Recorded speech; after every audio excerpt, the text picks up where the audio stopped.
ശ്രീമതി അനിത സന്തോഷ്, ശ്രീമതി ശ്രീകുമാരി അരുൺകുമാർ, ശ്രീമതി ഗിരിജ കൈമൾ, ശ്രീമതി നീന സുരേഷ്, ശ്രീമതി സുനിത ഉദയ്, ശ്രീമതി ശ്രീജ സേതുരാമൻ, ശ്രീമതി ശ്രീരേഖ ജിജു, ശ്രീമതി പ്രിയ Thayat, Shrimati Anupama Ranjith, advocate Pushpa Gireesan, ഞാൻ doctor Usha Anil.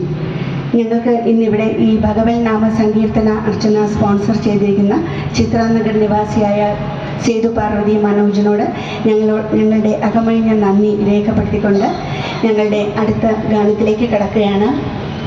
15ാം നൂറ്റാണ്ടിൽ ജീവിച്ചിരുന്ന ഒരു തമിഴ് കവിയാണ് അരുണഗിരിനാഥർ. അദ്ദേഹം രചിച്ച തമിഴ് ഗാനകാവ്യമാണ് തിരുപ്പുകൾ. 16,000 തിരുപ്പുകൾ രചിച്ചിട്ടുണ്ട് എന്ന് പറയുന്നെങ്കിലും കേവലം 1330 എണ്ണം മാത്രമേ നമുക്കിപ്പോൾ ലഭ്യമായിട്ടുള്ളൂ. ഇതിൽ അധികവും സുബ്രഹ്മണ്യ സ്തുതികളാണ്. സംഗീതവും കവിതയും സാഹിത്യവും ഒരുമിച്ച് ഇടകഴുന്ന ഒരു സംഗീത വിഭാഗമാണ് കാവ്യമാണ് തിരുപ്പുകൾ. ഈ തിരുപ്പുകയിൽ ഷൺമുഖപ്രിയ എന്ന അതിമനോഹരമായ രാഗത്തിൽ ചിട്ടപ്പെടുത്തിയ ഒരു തിരുപ്പുകൾ ഭഗവാന് മുന്നിൽ അടുത്തതായി ഞങ്ങൾ അവതരിപ്പിക്കുന്നു.